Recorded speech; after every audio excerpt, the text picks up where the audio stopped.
7 nanometer, 7 nanometer, 7 nanometer, 7 nanometer. Smaller is better. That's what she said. That's exactly what she said when AMD CEO Lisa Su addressed the keynote at last week's expo in Taipei. Computex being one of the biggest technology and computer expos in the world. And in this week's episode of Something Amazing, we're going to be taking a look at our favorite and our highlights of last week's expo. Let's get into it.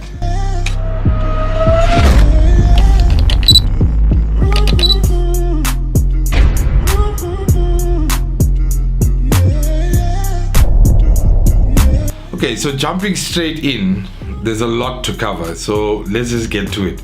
So on the first day, the keynote was obviously addressed by AMD CEO Lisa Su, and she had two big reveals. The first being the third generation Ryzen processors.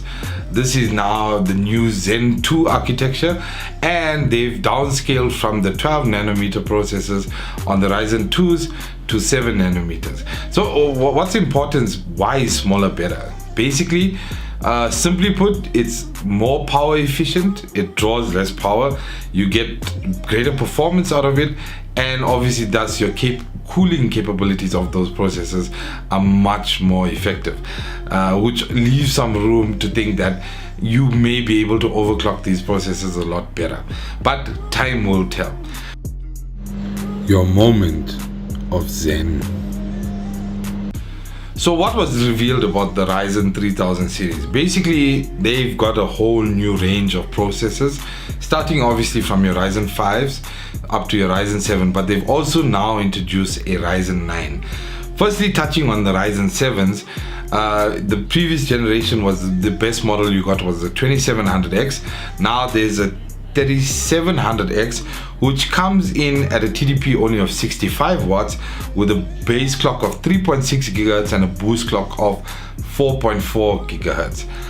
What's impressive about the 3700X compared to the 2700X is that it's only coming in at a price point of $329, and it's obviously a smaller processor. It's at 7 nanometer versus 12 nanometer, and the most impressive thing is they've really upgraded the cache. They've more than doubled it. Whereas the 2700X, I think if I remember correctly, had 16 or was it 20? I think it was 16 megabytes of cache. This now has 36 megabytes of cache. So what's the importance of cache? We've covered this in previous episodes. It's basically memory that's stored close to the CPU for quick and easy access, thus improving your performance, overall performance of your CPU. And cache, the more cache you have, the faster your CPU can access information. Catch me outside, how about that?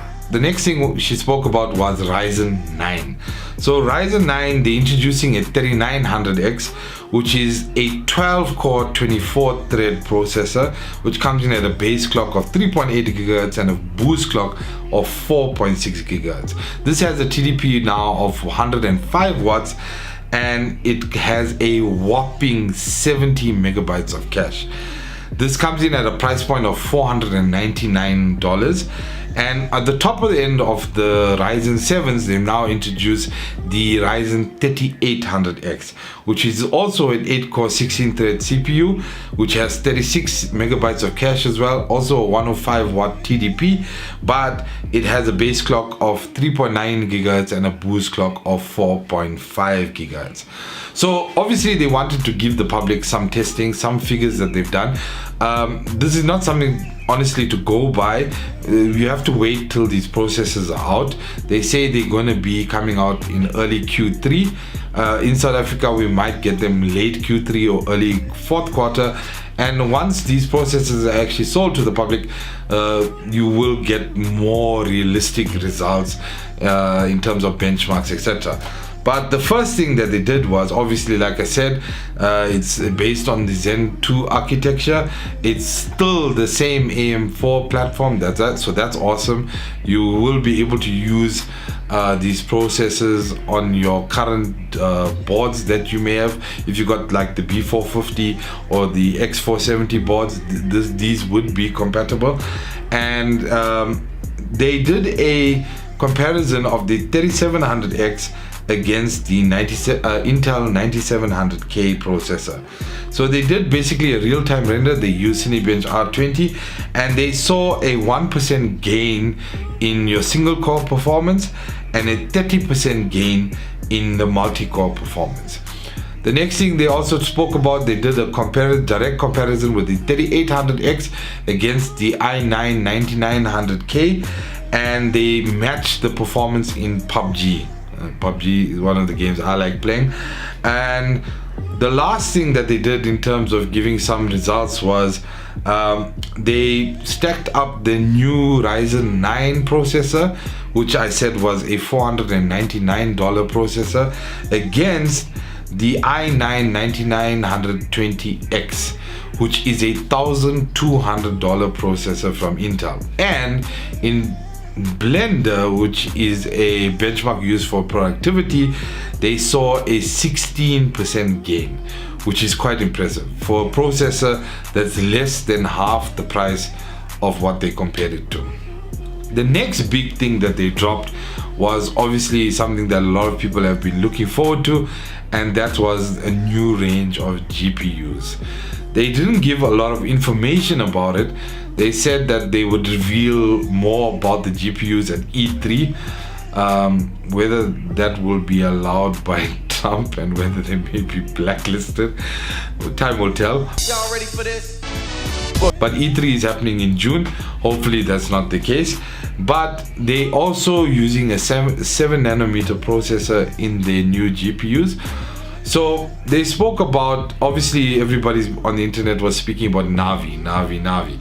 And what they've decided to do was, when they created Zen with the first Ryzen processors, they went back to the drawing board. They had to break the mold and basically come up with something new. So they say that now they've got this RDNA technology, which is basically a whole new architecture that they're using for their GPUs, and they label their new range of GPUs the RX 5000 series. It's in keeping basically with AMD being 50 years old, and they didn't give too much information, but they said that they got a 1.25 gain performance per clock, and they got a 1.5 times gain performance per watt, which is pretty impressive. They did run a benchmark against a RTX 2070. Not sure if it was a reference card or whatever. Not real information was given about it. But they ran a benchmark, gaming benchmark of Strange Brigade, which is an AMD title, but they showed a 10% performance gain over RTX 2070 with their new entry-level RX 5000 series graphics cards, which they said will drop mid to end July, if I remember correctly. But like I say, a lot of more information will be given about this at E3. It's something we're looking forward to. Mainly, and we're more interested in what pricing they would come in as. Because if you look at, NVIDIA does have market share in terms of performance. They are the best graphics cards out there. But to buy a RTX 2080 Ti out there, you probably have to apply for a small bond to afford one. Yes. It's priced ridiculously. AMD has always held that mid-range market with extremely well pricing, and everybody's excited to see what Navi and what pricing Navi would come in at, and more important, what performance gains and what type of FPS we would get in game titles. But those results obviously we'll have to see as time goes on. The next big thing that was revealed at the show, obviously for the new Ryzen processors, all your partner companies like ASUS, MSI, Oris, everybody released their new X570 motherboards. So the X570 motherboards is also the AM4 platform. It was said though that the X570 boards won't support the first gen Ryzen processors, but there will be BIOS updates, etc. So you'll just have to check with your specific board whether it will firstly support the new Ryzen 3000 series, and when these X570 boards do come out, you'll have to see if it will support a Ryzen 1 processor if you're planning on upgrading in either direction. But what's impressive about these X570 boards is that they all now run PCI Express 4.0. It's extremely fast. Fast English gone. It's extremely fast. It's more than double the speed of PCI Express 3.0, which is out on the current gen boards. And soon after the X570 boards were revealed, the next day, companies like Corsair and Aorus, etc., came out with a new PCI Express 4.0 M.2 NVMe drives. So just to give you an idea, the basic M.2 drives were reaching read speeds of 5 gigabytes per second. That's insane. Which is compared to your top end M.2 drives now, which read I think around 3.2 gigabytes per second. But Aorus also revealed an 8 terabyte M.2 SSD, which has read and write speeds in excess of 15 gigabytes per second. That's phenomenal. You would be able to copy an entire hard drive before taking a sip of coffee, or just as fast as your computer starts up. So this PCI Express 4.0 obviously is very exciting, but time will tell what type of performance results we get.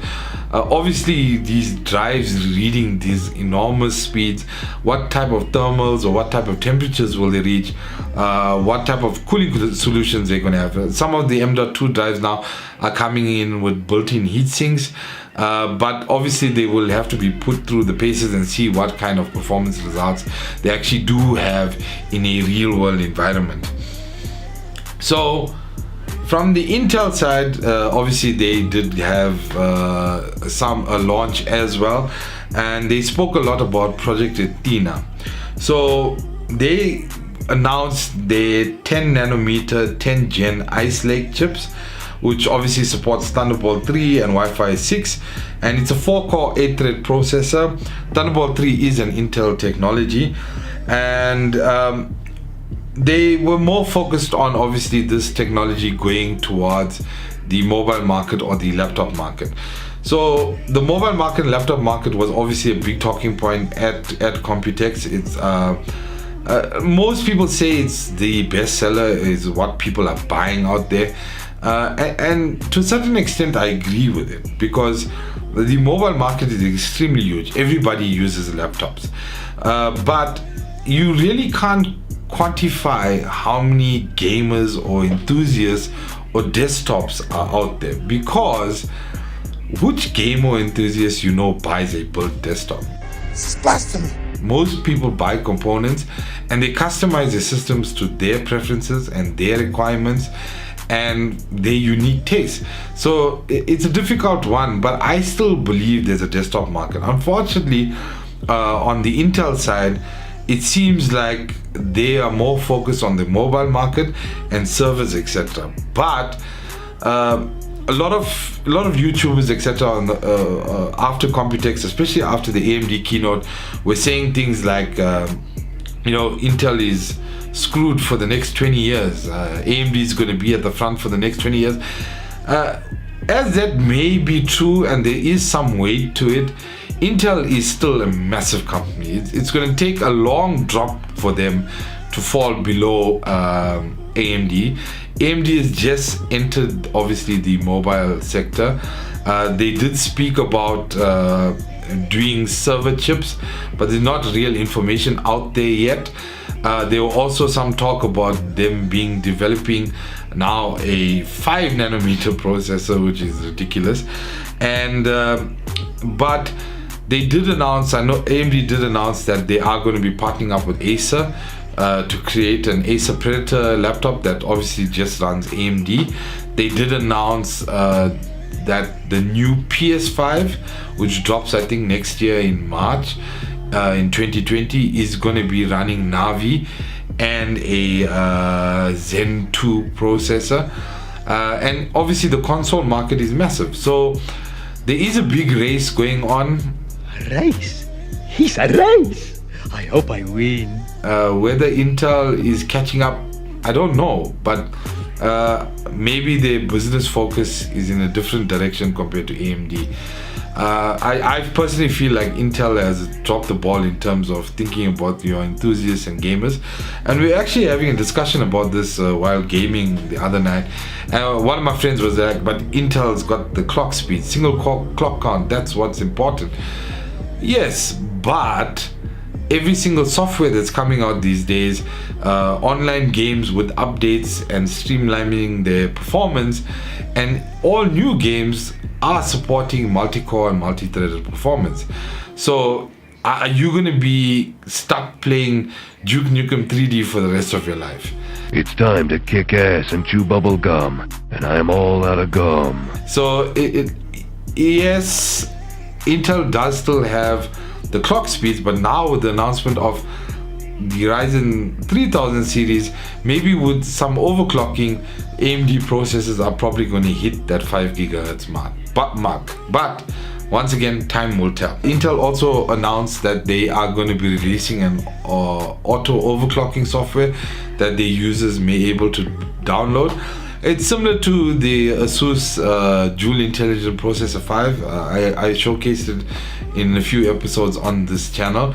It's an automated overclocking software that basically tries to get the best performance out of your chip. It's not the best. You will still get best overclocking if you do it manually through the BIOS. But it'd be interesting to see what type of results the software does give when it does come out. Nvidia was next. I was expecting Nvidia to drop a bomb. They've always been the leaders in the GPU market, but it was actually quite disappointing.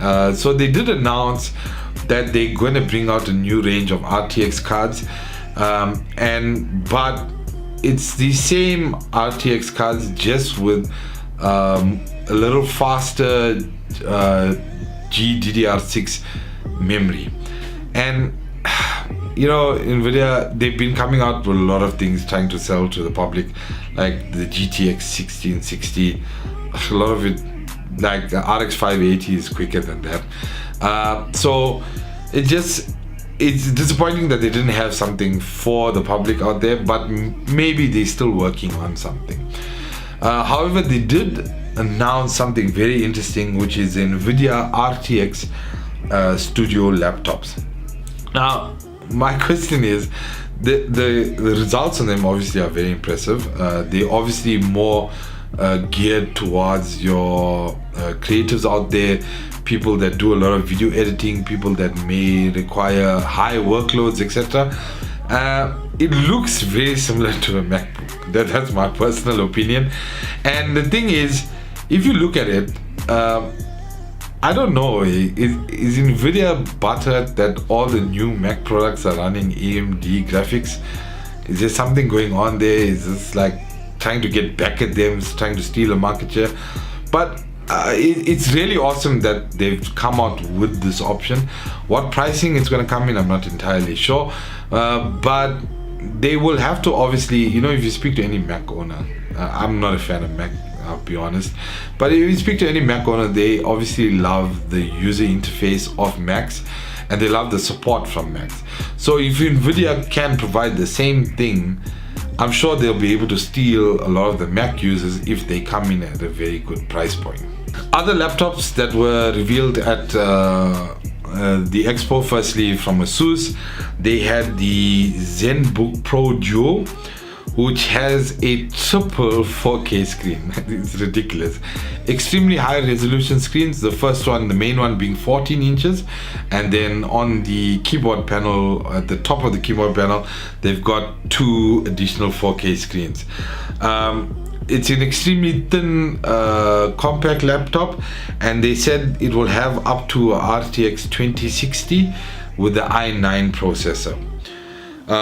MSI also revealed a laptop, a monstrous laptop, which is the MSI Titan GT76. This has a RTX 2080 with 128 gigabytes of RAM, but it's coming in a price point of just under $5,000.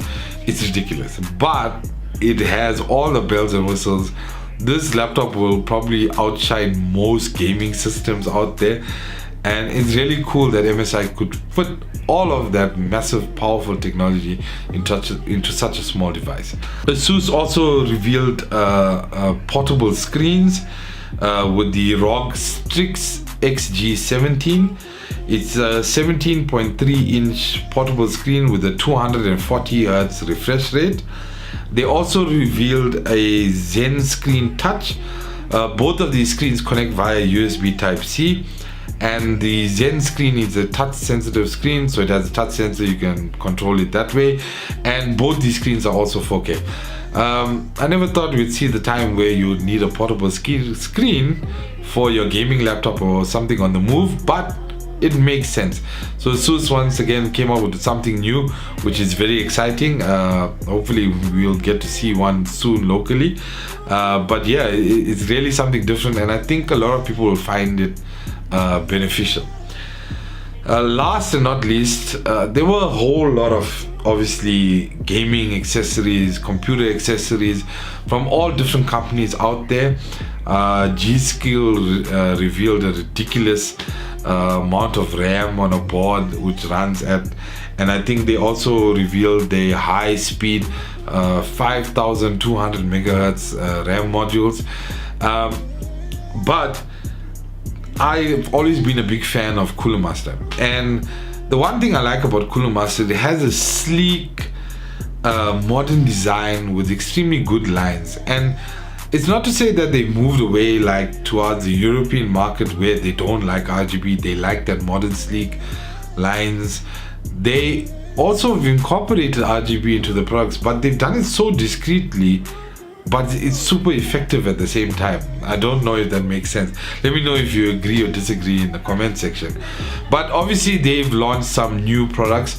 They've got a gaming desk, they've got a gaming chair, they've also got a new curved gaming monitor, and one of the exciting things were they revealed their Project Fanless power supply. Not much information was given about it, but it's something that they are working on, and that will be very interesting to see. It will be the first of its kind. Obviously a fanless power supply, less noise, blah blah blah blah blah. It's going to be interesting. They've also now entered the mini case market with the mini ITX case, which has that unique Cooler Master look, which is super clean. They also have a new all-in-one cooler, which is the Joule Mirage Master Liquid 240. This has a dual pump. It's very interesting that they've thinking out of the box. Cooler Master has always done that. My nigga. Once again, time will tell what the performance results and what type of cooling effectiveness these new models will have. And the one new thing that they obviously showcased was the MM710. It's a new gaming mouse from Cooler Master, extremely lightweight. We hopefully will want to test one of these out. So Cooler Master South Africa, when you do get them, invite us. We'd like to see them. Lightweight gaming mouse, lightweight gaming mice. It seems to be the new trend. Obviously, nobody wants to use those big heavy mice anymore, especially for quick movements and getting that edge in competitive matches when you're gaming. So anyway, that was our highlights of Computex 2019. There was a lot of things revealed. We tried to follow it as best as possible. Let us know in the comment section down below, what are your thoughts, what were your highlights, what did you like the best. There were a wide variety and range of unique cases, everything under the sun, and but yeah, we can't cram all that information into one episode. So hopefully we touched on the important parts, obviously shared what we were really excited about. I think AMD overall was the showstopper for this Computex 2019, and it's really exciting to see what will be revealed at E3 later this month in June. So anyway guys, enjoy the rest of the week, and we'll see you in the next one. Cheers, bye. All set. Yeah, I'ma put the drip on the plate. Yeah, diamond ice glaze, niggas imitate. Hey, hey, feed me grapes, maybe with the Drake. Slow pace in the rave, got this shit from Bay. Diamonds at the bar, the cookie hitting hard. The Robert sitting hard, I'm at it on Mars. Shotgun shells, we gon' always hit the target. Popcorn, bitch, shell popping out the cartridge. 3400 no